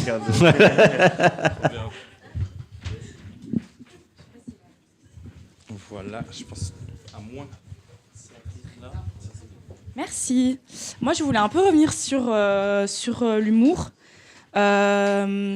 Je trouve qu'il y a un vrai problème et une diabolisation de l'humour dans le camp de la gauche. Et je ne sais pas s'il y a une analyse sociologique à faire là-dessus ou pas, mais ça m'est déjà arrivé de faire des vannes racistes, islamophobes entre rebeux, parce que c'est comme ça que mon père m'a appris à surmonter le truc. Et vraiment, chez nous, ça rigole bien là-dessus. Oui, vraiment. Et je me suis déjà pris des commentaires de blancs, de blanches qui me disent ça, par contre, c'est raciste. Ouais. On est deux rebeux en train de rire de ça. Vraiment, vraiment. Et en gros, moi, ce genre de moment, je suis en mode, mais la meuf est de gauche et elle me dit ça, mais qu'est-ce que je fais avec ce cas et tout. Et à chaque fois, je me dis, les gens qui arrivent à moins le rire de blagues qui se disent, qu'ils qualifient problématiques, c'est toujours les blancs. Et je prends juste le terme à la bouteille, tu vois. Ouais. Et je me dis, comment est-ce qu'on peut surmonter ça? Comment est-ce qu'on peut être plus fort sur l'humour que les droitards? Parce qu'à chaque fois, j'ai l'impression que du coup, on devient un peu gnangnan pour eux et c'est plus possible de parler avec les woke. Parce que dès que tu dis il à la place de Yel, ils font chier dans un truc machin et tout. Et j'ai l'impression qu'on se jette. Ça fait partie de la gauche de toujours se taper dessus et se qualifier de problématique et lui est plus de gauche que le truc machin. Ouais. Qu'est-ce que tu. Je sais pas si tu as des idées en tête pour essayer de surmonter ça, de dédiaboliser l'humour au sein de la gauche et de nous le réapproprier et voilà. C'est le drame. Ouais.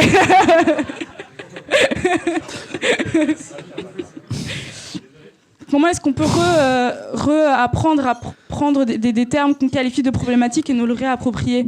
Surtout, je parle pour les gens de gauche qui ne se sentent pas concernés, je dis bien, par certaines causes. Je ne sais pas si tu as des pistes ou... Ouais. Le plan. Non, mais déjà, je suis d'accord pour... je pense qu'on est tous un peu d'accord. Mais parce que déjà, je pense que l'humour, il y a beaucoup d'humour qui est profondément méchant. Je veux dire, il y a des trucs... Et je pense qu'il y a un malaise par rapport à ça, d'accepter de rire, et... Le truc difficile là-dedans, c'est que il n'y a pas de critères objectifs pour juger ce que c'est une bonne blague, à quel moment c'est pas problématique. Le contexte, il joue toujours. C'est-à-dire que la même blague, selon la personne qui l'a dit, soit ça va te faire marrer de ouf parce que en plus tu connais la personne, tu sais qu'elle lutte politiquement et tout, dans ton sens. Soit ça va être le truc le plus raciste qui soit parce que tu connais la personne et tu sais qu'elle est un petit peu premier degré. Et moi, j'ai l'impression que c'est aussi un symbole d'impuissance, parce que ça, c'est au-delà de l'humour. Tous les trucs moraux sur tu dois pas regarder ça, tu dois pas dire ça. Si tu utilises tel terme, c'est que t'es problématique. L'exemple qu'on a eu là, c'était le gros débat avec Marion Séclin, tu vois. Marion Séclin qui met son foulard, ça serait islamophobe. Pourquoi je prends cet exemple? Parce que j'ai l'impression qu'on est tellement désemparé par la fascisation du monde, qu'on a tellement l'impression de pas être puissant, de rien pouvoir faire, de rien pouvoir changer, que notre seul moyen de donner l'impression de faire quelque chose et de changer les choses, c'est de se fliquer entre nous et d'attaquer le camarade ou l'individu sans pouvoir qui fait une mauvaise blague. J'ai vraiment cette impression-là que c'est le symbole d'une impuissance et c'est se donner l'impression d'agir.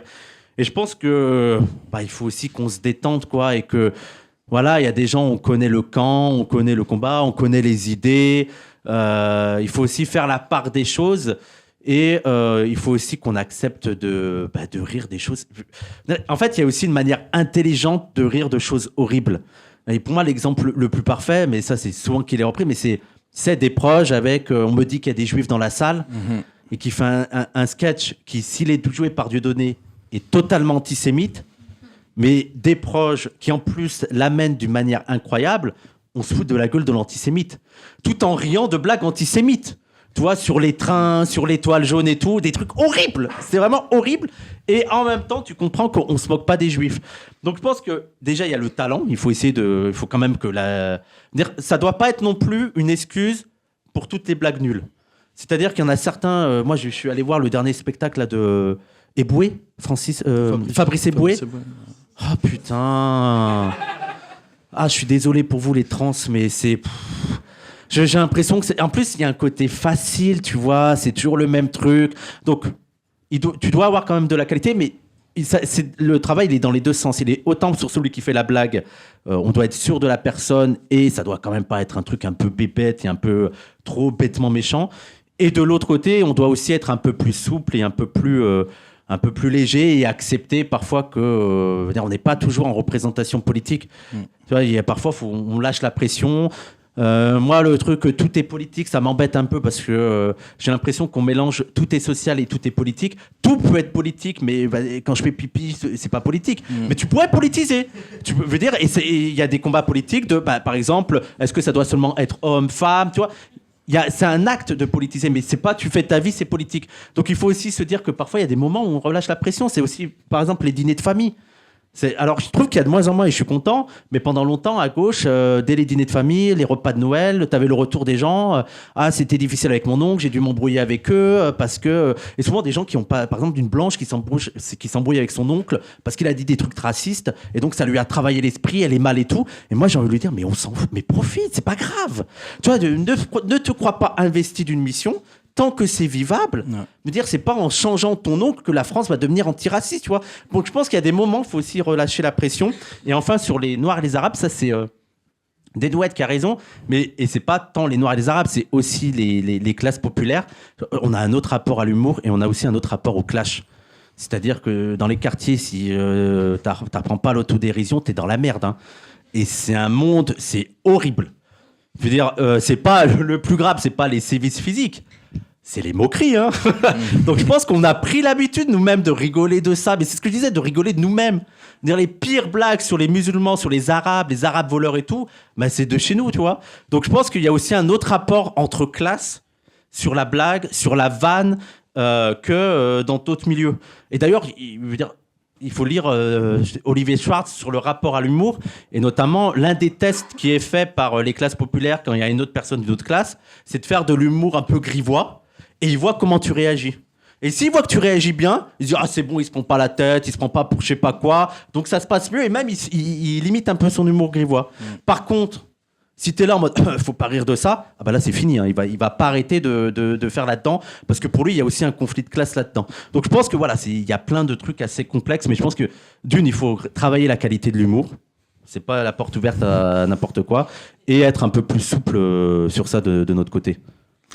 Mais moi, ce que tu dis me permet d'embrayer sur quelque chose qui postmodernisme, a plus ou moins à voir. Ouais, tout à fait, on y est. Le fil rouge de cet événement, c'est de voir Twitch comme une plateforme qui politise en affectant, je sais pas, mais où ça passe par l'affect, parce que ça passe par la relation parasociale. Et il y a un truc que moi je vois dans le Twitch politique, c'est peut-être que vous, mais je pense pas. Je pense que l'outil le permet, c'est... je vais bugger, hein, évidemment. C'est de produire quelque chose. Bolchegeek propose un mot qu'il aime pas trop dans sa vidéo. Je sais pas si tu l'as vu ou si tu l'as réacté. C'est la vidéo sur le film Everything Everywhere All at Once. Très difficile à prononcer. Ouais. Très bon film, mais j'ai pas vu le truc de Bolchegeek. Sa vidéo est vraiment passionnante, et il y a un moment, il parle d'un mot qui est donc non pas le postmodernisme, mais le métamodernisme. Le métamoderne, c'est un mot Fallait que je le lâche à cette heure-ci, en fait. J'aurais dû attendre un peu. Mais en gros, il y a... Et donc, ça va pouvoir me faire le lien avec les questions de purisme à gauche, d'injonction sociale, de moralité. Où précisément, j'ai l'impression que sur Twitch, on n'y est pas, de base, on n'y est pas, quoi. Où le terrain n'est pas propice à ça. C'est que, en gros, la modernité, c'est quoi? C'est ce qui impose un grand récit. Il y a un récit national, il y a un récit de l'Occident, ce genre de choses. Le postmodernisme arrive... C'est la suspicion qu'on nous cache quelque chose, c'est la suspicion qu'en fait, il y a un grand récit et en fait, on le dénonce et voilà. Et puis, il y a le métamoderne qui arrive et qui se pose dans l'espace de contradiction et qui dit « Ok, on me raconte une histoire, mais vas-y, raconte-la moi encore parce que moi, je fais partie de cet univers-là, donc j'ai besoin d'être dans cette contradiction-là. » Et donc, typique, Raz qui a une casquette Gucci, c'est un bon exemple, mais... Le cliché qu'on a parfois sur les nouvelles générations qui font des manifs climat et qui font des Netflix and chill, bah ouais, de ouf, et c'est très bien, il n'y a pas de souci. Et sur quoi j'allais embrayer c'est que précisément quand on accepte cette impureté, quand on n'est pas sur des... On sort de ce que Lénine a appelé la maladie infantile du communisme, et qu'en fait, c'est pas rien. Il l'a nommé, et c'est pas pour rien, parce qu'aujourd'hui encore, on se déchire sur ces questions-là. Ouais. C'est la pureté militante. Et donc, quand... je vais pas redonner l'exemple, mais quand des blancs te disent non, c'est raciste, alors que t'es plus concerné qu'eux, c'est de la pureté militante, ce n'est que ça, quoi. C'est... Déjà, sur Twitch, il y a quand même un truc qui est intéressant, c'est que même la forme, elle est pas pure, tu vois. Sur YouTube, tu vas plus si tu fais une vidéo YouTube native, faut que ce soit travaillé, faut que le montage, les blagues et tout. Sur Twitch, même la forme, alors nous, maintenant, on est devenu un peu plus professionnel, donc on a des caméras de qualité et tout. Mais même la forme, parfois il y a des longueurs, parfois c'est du blanc, parfois je pars et je reviens dans 10 minutes. La caméra est pas ouf, le son est pas ouf. Donc tu vois que même la forme n'est pas parfaite. Donc je pense que c'est aussi, t'acceptes aussi le côté imparfait dans le discours.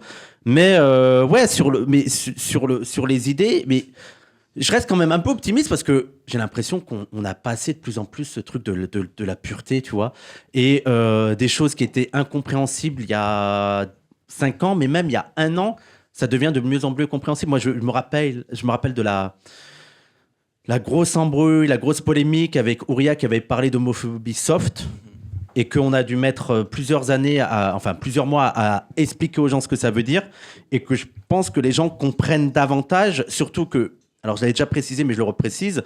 Déjà, homophobie soft, pour nous, n'est pas un concept. Là, on réutilise parce que maintenant, les gens, elle l'a utilisé une fois dans sa vie, à l'oral, maladroitement, et c'est devenu un concept. Mais nous, c'est déjà une idée qu'on utilisait dans l'antiracisme avec le racisme édenté. Et donc, de parler de cette forme de racisme interindividuel et surtout entre dominés. Et je pense que les gens comprennent de plus en plus ce que ça veut dire et font la distinction entre les individus et leurs imperfections et comprennent de plus en plus que... Tu sais, toi aussi, les discours sur la déconstruction. Plus personne ne se dit déconstruit. Vous avez remarqué, il veut dire, il y a 5 ans, je suis déconstruit et tout. Eh ben, on a compris que ça veut rien dire. Tu seras jamais totalement déconstruit. Tu auras toujours... Tu vois, je prends l'exemple de moi-même. Ça m'était arrivé dans un tram, il y a un barbu qui vient avec un sac. Je me dis, merde, peut-être qu'il a une bombe. Ah oui, voilà, le discours raciste. Donc, je pense qu'il y a de plus en plus de gens qui se sont...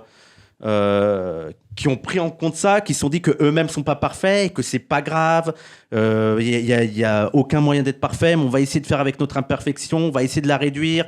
Bien sûr, parfois il y a des remarques qui sont un petit peu racistes, parfois il y a des remarques qui sont un petit peu homophobes, mais on essaye de voir, est-ce que l'individu, il est profondément homophobe, ou c'est juste des choses qu'on peut changer à travers la lutte, à travers le combat. Est-ce que je trouve qu'il y a de moins en moins cette tendance à dire, t'as fait une connerie, c'est terminé. Tu sais, et aussi, ça a été tout le discours de la justice réhabilitatrice, c'est ça? Je l'ai bien dit. Donc c'est ça qui est vraiment intéressant là-dedans. Et je trouve qu'il y a du chemin qui est fait et que quand même c'est cool, quoi. On respire un petit peu. On respire un petit peu par rapport à il y a certain temps où on avait presque peur de tweeter, tu vois. Et là, tu as fait une connerie, tu t'excuses et voilà, les gens sont prêts. Alors, pas tous. On a vu la réaction avec Paduring, la vidéo de Paduring quand il parle de son passé. T'as encore des gens qui disent « Ah, c'est pas normal », mais je pense que la majorité est en mode « Ah, mais c'est intéressant ». Et puis d'ailleurs, je veux dire, si tu penses pas que les individus peuvent changer, t'arrêtes la politique. Non. À quoi ça sert ? Moi, je me rappelle que Judith Bernard, il y a 3 ans, elle s'était pris une sauce de malade parce qu'il y a 10 ans, Judith Bernard avait fait un article où elle était anti-voile. Et il y a quelqu'un de Twitter qui l'avait déterré, qui avait « Ah, vous avez vu Judith Bernard ?» Alors que Judith Bernard, à l'époque où on en parlait, elle invitait Ouria Boutelja, elle était dans tous les trucs de l'antiracisme politique, elle soutenait les femmes voilées. Je veux dire, quel est l'intérêt de ressortir des trucs comme ça? Et donc, je pense que c'est ça qui est bien, c'est ça qui fait souffler, quoi, de se dire « Bon, allez, c'est bon, on peut changer, quoi. On est imparfait, on peut changer et nique la pureté. » Et ça, mais d'ailleurs, ça c'est aussi un gros travail qui est fait. Je trouve que maintenant, ceux qui sont sur la pureté, ils sont ridicules. Ouais. Je pense que l'hégémonie à gauche, c'est de dire, c'est d'avoir une autre vision. Et c'est Morgane, dans son dernier entretien sur le féminisme, qui pose des questions intéressantes. Elle parlait des violences sexistes et sexuelles. Elle disait, mais bien sûr qu'il faut dénoncer, bien sûr qu'il faut, mais on ne doit pas se contenter. En tant que féministe, je parle à sa place, mais elle disait, en tant que féministe, je ne veux pas me contenter d'avoir comme solution le recours à l'État et à la prison.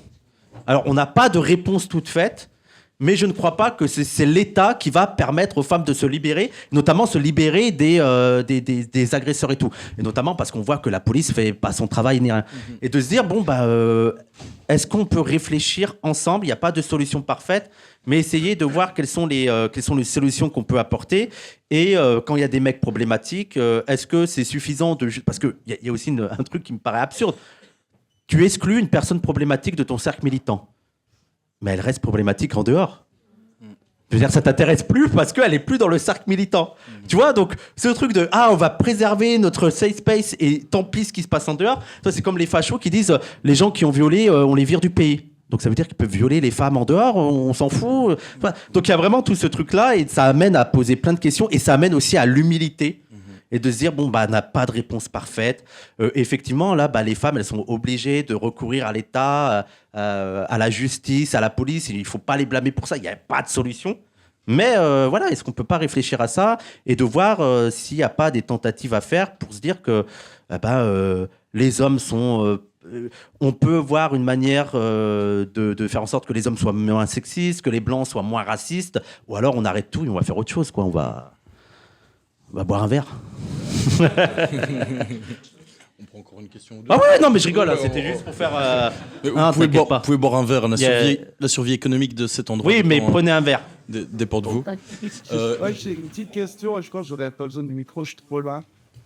Juste comment tu lis en fait le fait d'être commentateur un peu humoristique de la politique et de l'actualité, comment ça, en fait, ta thèse en sociologie, elle te légitime alors que c'est un milieu où tu peux pas faire de blagues, ou alors peut-être t'en as fait. Là, je suis curieux de savoir lesquels que tu as réussi à passer. Dans le milieu académique ? Ouais. Alors, il faut savoir que moi, je suis en autofinancement à cause d'une sombre histoire. Disons que je devais être financé par une association, c'est ce que je t'ai raconté tout à l'heure. Je devais être financé par une association pour ma thèse, c'était en chiffres. Et le lendemain du rendez-vous avec l'association où c'était OK, il y a eu l'assassinat de Samuel Paty. Et mon association, c'était le CCIF. Et pour ceux qui ne savent pas en France, en Belgique, en France, le CCIF était vu comme l'un des instigateurs, l'un des responsables de ce qui s'est passé avec Samuel Paty. Donc ils ont été dissous. Et donc j'ai pas de financement et donc je fais tout seul. Et c'est très difficile d'allier les deux. Et surtout, moi je suis quasiment pas dans le milieu académique. C'est pour ça aussi que peut-être que je suis plus marrant que d'autres sociologues, parce que je suis pas vraiment sociologue. Déjà, pour les sociologues, je suis pas sociologue parce que j'ai pas encore mon doctorat. Mais c'est aussi, je pense que si j'avais réussi à avoir mon financement, ou que si j'avais travaillé dans l'académie, j'aurais été chiant. J'aurais été chiant parce que je sais que pour réussir là-dedans, pour avoir des contrats, mais c'est pas de la faute t'es conditionné à ça. C'est-à-dire, si tu vas avoir des contrats, si tu vas avoir un financement, si tu veux être bien aimé, t'es obligé d'être très rigoureux, t'es obligé de lécher des culs. Ah oui, mais au même titre que t'es obligé d'être drôle si tu fais du Twitch. Ah bah oui. Non mais mais. Est-ce que tu peux pas pousser la barrière de l'académie quelque part, justement dans des rapports d'autofinancement, où en fait tu t'autorises à peut-être faire un écrit thésable rigolo? Après, je vais avoir. J'ai peur qu'ils me donnent pas le doctorat. J'ai galéré pendant 6 ans, frère. Je vais faire. Oh là là, ça va être. Mais je vais écrire. En fait, ce que j'ai fait pour ma. Ils sont pas là parce que t'as une thèse ce soir. Ouais, mais ma mère, ça. Attends, ma maman, ça va lui faire plaisir de dire mon fils, il est docteur. Rien que pour ça, je vais le faire. Rien pour ça. Et aussi pour flexer. Moi, j'ai envie de continuer de me déguiser en disant, hey, les gars, je suis docteur en sociologie. Tu vois, mais après, non, mais c'est quasiment impossible de faire de l'humour dans le truc académique, parce qu'en plus, le truc académique va se sentir... ils vont dire, non, on n'est pas des rigolos, nous, on est le monde académique. Donc, tu vois, c'est impossible. Moi, je trouve... mais après, en fait, là où je reproche aux chercheurs, c'est de... Pardon ? Oh non, demandez Friot, il est marrant quand même. Dans conversation gesticulée. Ouais, mais Friot, mais t'as lu Friot ? Ouais, d'accord, mais Oui, mais conférence gesticulée, c'est pas l'académique. il y a quand même un saut sur la tête. Alors, déjà, j'adore Friot, je l'aime. Je fais un petit bisou à Friot, je l'aime, Friot. Mais sa conférence gesticulée, c'est pas la plus drôle des conférences gesticulées. C'est pas la plus dynamique. J'adore Franck Lepage, hein, il y a pas de... Pour un sociologue qui vient du milieu universitaire, Oui. c'est plutôt un mec marrant. Tu vois. Ah oui, ou Lordon, il peut être drôle. Mais encore une fois, quand vous regardez leur travail académique, ils sont pas drôles. Non, oui, d'accord. Donc voilà, je veux dire, c'est vraiment dans d'autres espaces où ils peuvent être drôles. Et encore, c'est vrai que Lordon, il arrive à être marrant. Marc, c'était marrant dans ses écrits. Tu vois, il y a quelque chose de drôle. Ouais, mais le Capital, je me suis fou. C'était incroyable. Non, mais il a ça, tu vois, c'est subtil, mais non, mais oui, non, mais attends, par contre, vraiment, le maître de la punchline, c'était Proudhon, philosophie de la misère, et que pour répondre, misère de la philosophie, incroyable. Je suis désolé, le titre est incroyable, c'est drôle. Mais oui, après, mais par contre, dans le milieu académique, je peux pas. C'est pas, mais j'ai même pas envie, tu vois, ça m'intéresserait pas parce qu'ils sont un peu. C'est un peu chiant, quoi. Après, ils sont un peu drôles entre eux, entre universitaires. Mais aussi, et ça, c'est aussi lié à la détérioration du milieu académique, il y a de plus en plus de tensions dans le milieu académique. Donc, les profs se tirent vraiment dessus, se tirent les pattes. Mais je suis même content de pas devoir faire une carrière là-dedans, parce que ça devient de plus en plus sombre, quand même. Tu vois, moi, je vois mon directeur de thèse qui me raconte un peu les coulisses, les embrouilles qu'il a un tel avec un tel, parce que en fait c'est son papier qui a été accepté, c'est lui qui a eu tel truc pour la radicalisation, alors que lui-même a travaillé, c'est horrible, tu vois. Donc moi je cherche pas spécialement à être drôle, vraiment je fais ça pour ma mère, elle va être contente, et même moi c'est toujours bien de mettre docteur en sociologie. Mais voilà quoi. Et je pense que, alors, ce que je voulais dire, c'est que les chercheurs auraient intérêt à voir l'intérêt qu'il y a dans la vulgarisation et plus faire des ponts. Parce que moi, je pense que notre travail, et aussi moi je vois ça, mon travail, c'est de dire, allez, je fais une vidéo de 30 minutes sur ça, mais allez lire. C'est-à-dire, si vous voulez, il suffit pas de regarder une vidéo YouTube pour comprendre vraiment le sujet. Ça peut être une bonne introduction pour avoir les bases, mais rien va remplacer la lecture. Même un livre audio, hein. Mais je veux dire, mine de rien, le travail intellectuel, il est parfois exigeant, mais ça veut pas dire que vous êtes obligé de le faire, hein. Mais si vous voulez vraiment maîtriser le sujet, il faut faire la lecture. Voilà, d'essayer de faire les ponts. D'essayer de faire les ponts entre le milieu académique et la vulgarisation. Et moi, je me suis toujours dit que j'étais beaucoup mieux en tant que vulgarisateur qu'en tant que penseur et tout. Je me trouve très nul pour ça, mais je trouve que j'arrive facilement à comprendre les choses que les penseurs écrivent et d'essayer de les expliquer aux autres. Et aussi ma position, parce qu'il y a des gens qui me disent « Ah, tu lis beaucoup et tout », mais c'est parce que... je fais pas des 8h midi, 2h, 17h dans des trucs chiants où je ressors, j'ai pas envie. Moi, je vois mon frère qui se lève à 6h du matin pour faire un truc à la chaîne et qui revient à 16h.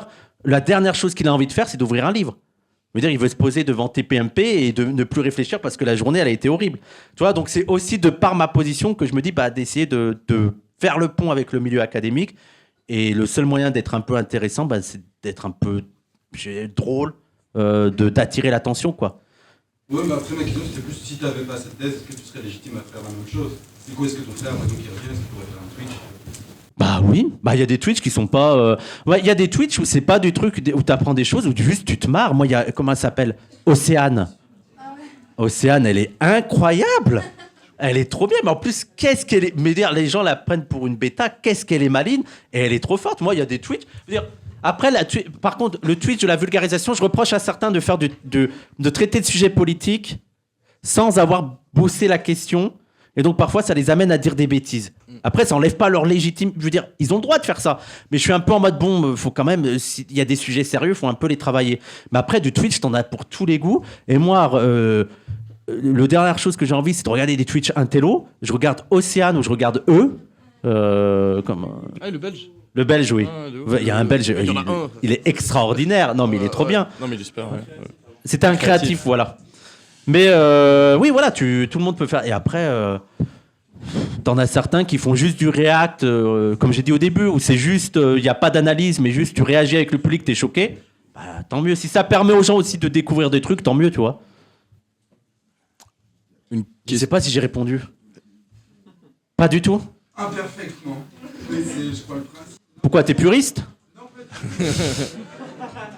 Mais peut-être que j'ai pas compris ta question, hein. Comme tu parles de cette, tu viens de truc que tu veux ramener à ma main pour avoir le titre, c'est plus le titre de la légitimité de parler, et en même temps d'être sur Twitch, des trucs, du coup, une personne publique, tu vois, qui fait du discours politique, et en même temps qui est allié par tu vois, une base sérieuse de thèse en sociologie. Et tu veux dire que mon doctorat me donne plus de le fait que je suis doctorant me donne plus de légitimité sur Twitch? Carrément, symboliquement, moi je trouve. Bah peut-être, mais j'ai l'impression que le public de Twitch, en tout cas de gauche, il est pas. Si t'as pas un discours derrière, il s'en fout de ton diplôme. Ouais, mais c'était toi ta manière de t'autoriser aussi. Ouais. De faire divergence parce que t'as déjà vu. Ouais, mais regarde Raz, c'est pas le contre-exemple? Mais je regarde pas Twitch. Ah bah. T'es qui en fait? Raz, je crois qu'il a quitté l'école très tôt et les gens l'écoutent. Après, je pense que les gens sur Twitch sont moins marqués par l'idée de légitimité du diplôme et jaugent davantage. Alors déjà, si t'es divertissant, si t'arrives à animer un Twitch, parce que c'est pas facile d'animer un Twitch, hein. Et aussi si t'es pertinent politiquement, tu vois. Mais et après, effectivement, tu vas avoir de la légitimité si tu dis que t'es doctorant. Mais je pense que j'ai davantage de légitimité en montrant que j'ai lu tel travaux et je vous explique tel travaux, tu vois. C'est comme ça. Vraiment, je trouve que Twitch c'est démocratique dans le sens où tu dois faire tes preuves. C'est pas t'arrives, tu viens, t'es un chercheur, ça marche. Bah regarde, il y a Mediapart qui fait des émissions sur Twitch qui invite des chercheurs. Je crois que ça fait pas beaucoup de vues, hein. Ça marche pas beaucoup, hein. Je savais même pas qu'ils avaient une chaîne Twitch. Ouais. Je crois même qu'ils ont arrêté vu que ça marchait pas trop. Est-ce qu'il y a... Mais après, il y a d'autres raisons qui font que Mediapart est fort descendu dans le cœur des gauchistes récemment. Ouais. Ouais. Est-ce qu'il y a une ou deux dernières autres questions avant qu'on... Ça fait un moment et les gens debout, ça doit être un peu pénible. Ouais. Des questions brûlantes, sinon peut-être il y a moyen de les poser après. Hein, mais... Voilà. Des questions pas brûlantes. Ok, bon. Bah, merci. Oui. Non, je disais, ils ont le droit de critiquer ou juste une remarque ou une dédicace. Il y a des gens qui sont lancés sur Twitch là ou pas? Aucun? Et ça vous donne pas envie? Ça fait peur? Moi, je pense que c'est bouché, mais un petit peu, mais ça fait peur, ça va. En fait, moi, alors, je voudrais juste dire, j'ai une admiration pour les gens qui continuent à faire des Twitch en ayant moins de 10 vues. Ah ouais, c'est chaud. Ah non, mais je les trouve trop forts. Moi, je pense que ça fait longtemps que j'aurais abandonné ou quand même la force du truc de continuer. Et parfois, j'aime bien naviguer comme ça sur Twitch et avoir des pépites et tout. Donc, force à eux. Et il faut pas hésiter à se lancer. Hein. Faut tenter. Hein. C'est comme tout. Hein. En plus, Twitch est plus démocratique où tu as une webcam et un petit bon micro et tu peux te lancer. Ouais. Ouf. J'ai été augmenté là dernièrement. Ah bah, bravo, super. Mais j'étais au SMIC avant. Mais alhamdoulilah, au SMIC en faisant ça, mais je suis tellement heureux. Ouais, de ouf. Merci Wissam, merci tout le monde. Merci à vous. Merci.